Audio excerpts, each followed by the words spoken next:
Time for brake maintenance. In this video, I will show you step by step how to replace your front brake pads the right way. Also, we're gonna be replacing the rotors. You don't need any fancy tools, just a little patience and a driveway. I will walk you through everything, including tips to avoid mistakes that could cost you later. Stick around to the end because I'm also dropping a few pro tricks to help your brakes last longer and stop smoother. Let's get started. Here are the two caliper bolts we need to remove, one on top and one on the bottom. This holds the caliper in place over the brake pad. They are usually a 13mm or 14mm socket depending on your model, and they might be a little tight if it's been a while since they were touched. Take your time, break them loose slowly, and remember, these bolts are the gatekeepers to your brake pad. Once they are out, you are halfway there. Should you put grease on the back of the brake pad? We are gonna be talking about that in just a moment. These bolts, they can be really tight. If they are giving you a hard time, a little penetrating oil and a longer range can go a long way. There is no need to force it and risk rounding them off. Right, now that the bolts are out, we can carefully slide the caliper off the rotor. Take your time here, don't let it hang by the brake hose. That could cause more damage. I like to rest it up on the control arm or hang it with a bungee cord if I need to. With the caliper out of the way, we can remove the older brake pads. These should slide right out, but if they are stuck, just give them a gentle wiggle or use a flathead screwdriver to pop them loose. You can already see the wear on these. They have definitely earned their retirement. Replacing them now will improve braking and safety big time. Quick tip: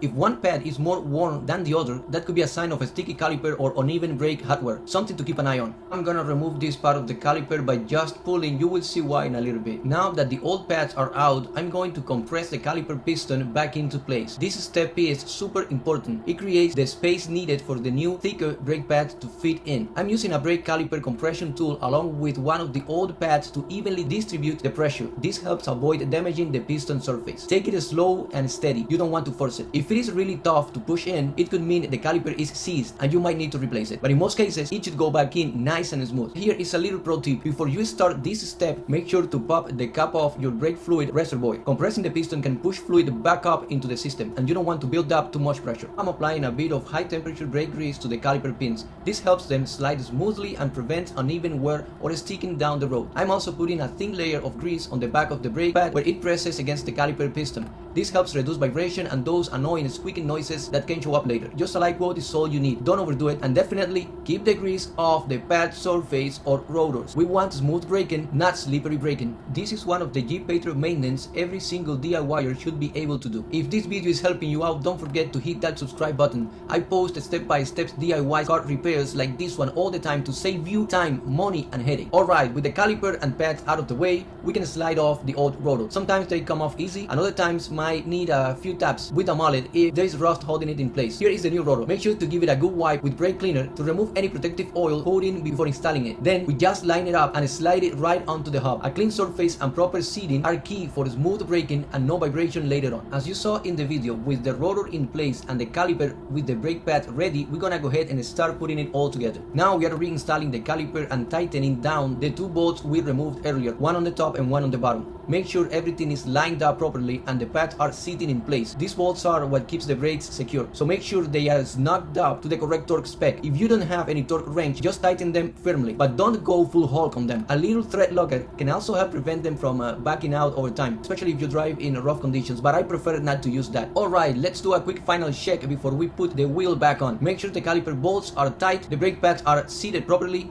the rotor spins freely without rubbing, and that no tools or parts were left behind in the wheel well. Take a step back to double check everything. It is always better to be safe now than sorry later. Thank you for watching.